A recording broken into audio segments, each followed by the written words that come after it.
a mais um vídeo. Nesse vídeo eu não sou Resende. Então, tá. Salve, galera. Suave. Aqui quem fala é o Luco. E galera, é que não... porque eu tô em cima da máquina da minha mãe, ó. Já vai. Ó.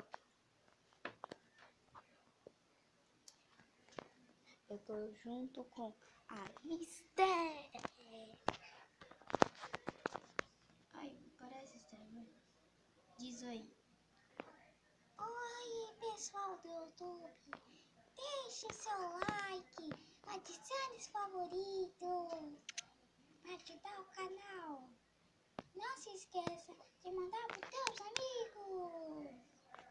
Beijos! Obrigado, Esther. Tá.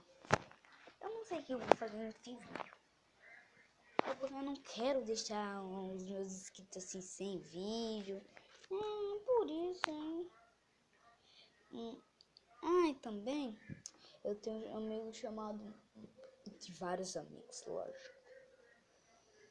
Tá, eu tenho os meus melhores amigos é Daniel Camargo, que é o Dani Play Dani, caramba. Meu outro é Matheus Wellington, eu chamo ele de Matheus Monteiro. Eu também tenho de melhores amigos, tem esse, mas eu tenho vários amigos. Tá, e também, galera, eu vou ser amigo do grupo da DR, vou ser amigo do Resende, da Coelha,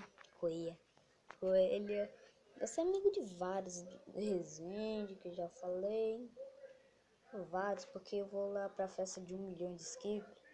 Se eu não me engano, é porque eu vou, como se diz, eu vou estar lá. Não sei se eu vou filmar, eu não sei. Eu quero que filme. Tá. Meu vídeo só pra dizer isso, que eu vou passar lá. Não... Ah, já vai. Se eu... O que eu falar? Tá. Eu vou estar lá. Se vocês querem me ver, só passar lá. E também, se vocês querem me ver, eu moro no Rio de Janeiro. Quer dizer, moro no Rio de Janeiro, em Joinville. Moro nos dois lugares. É porque no Rio de Janeiro eu faço escolinha.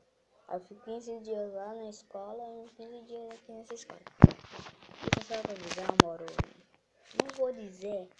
Vocês não... porque...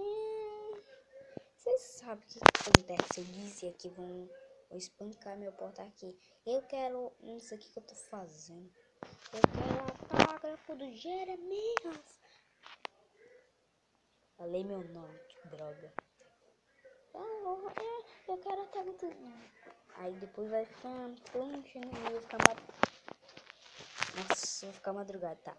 O vídeo vai ser uns 3 minutos, se eu não me engano. Agora vai para os 4 minutos, tá? Eu espero que tenham gostado. Deixe seu like, adicione os favoritos e mande para teus amigos todos. Se você tem se teu pai tem celular assim, desse tec, você manda ele se inscrever no canal, sua mãe, todo mundo. Enfim. Então, falou e...